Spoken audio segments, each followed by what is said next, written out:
चला तर मग आज तुमच्यासाठी घेऊन आले आहे मी अस्सल कोल्हापुरी मिसळ। यासाठी मी 250 ग्रॅम मटकी घेतली आहे, ती आपण शिजवून घेऊ। तिथे पॅन मध्ये मी पाणी गरम करायला ठेवते।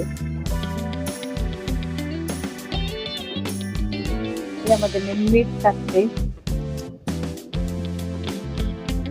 हळद, एक उकळी आली की आपण त्यामध्ये मटकी टाकू। झाकण ठेवून एक 5 ते 7 मिनिट बारीक गॅसवर शिजवून घेऊ आणि मिसळचा मसाला तयार करायला घेऊ। तिथे मी 1 टेबलस्पून तेल घेते,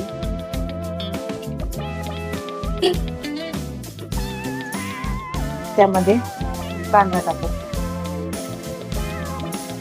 कांदा छान सोनेरी रंग येईपर्यंत भाजून घेऊ। कांद्याला छान सोनेरी रंग आला आहे, आता तो काढून घेऊ आपण।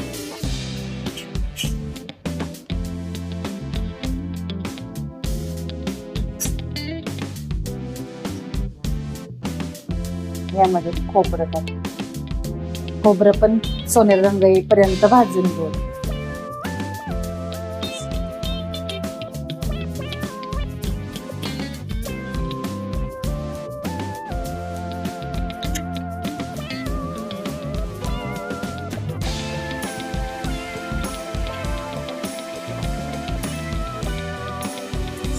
यामध्ये आपण आल्याचे तुकडे, लसूण,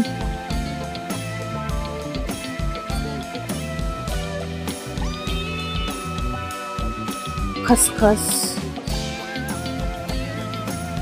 कोथिंबीर, आता हे आपण बारीक करून घेऊ। मिसळ करायला घेऊ। 7 ते 8 टेबलस्पून तेल घेतले,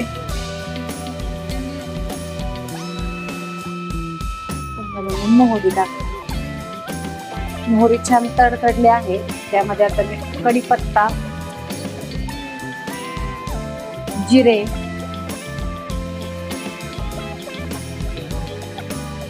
कांदा,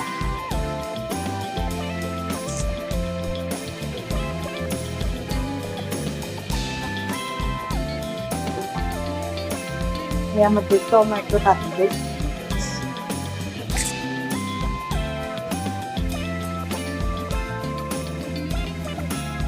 यामध्ये आपण बारीक केलेला मसाला टाकू। वाटण तयार,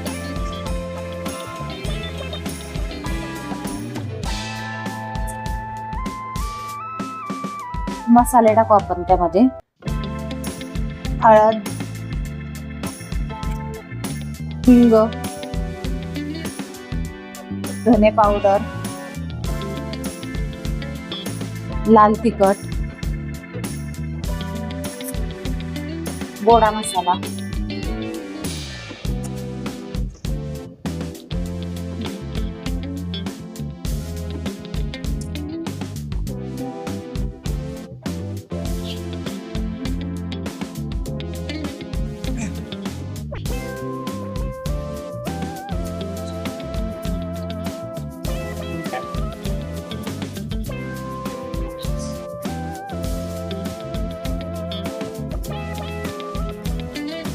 यामध्ये आपण चवीपुरती मीठ टाकू। छान कलर आलाय, पाहू शकता तुम्ही। यामध्ये आता शिजवून घेतलेली मटकी,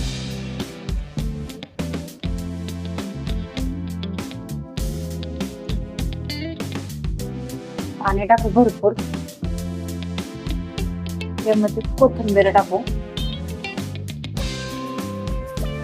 कोल्हापुरी मिसळ ही झणझणीत आणि चविष्ट डिश असून उसळ, फरसाण आणि तिखट रशामुळे तिची खास व चव अनुभवायला मिळते। गरमागरम पावासोबत खायला अतिशय लिज्जतदार लागते। तुम्ही ही डिश ट्राय करून पहा। आवडल्यास लाईक, शेअर, सबस्क्राईब करायला विसरू नका।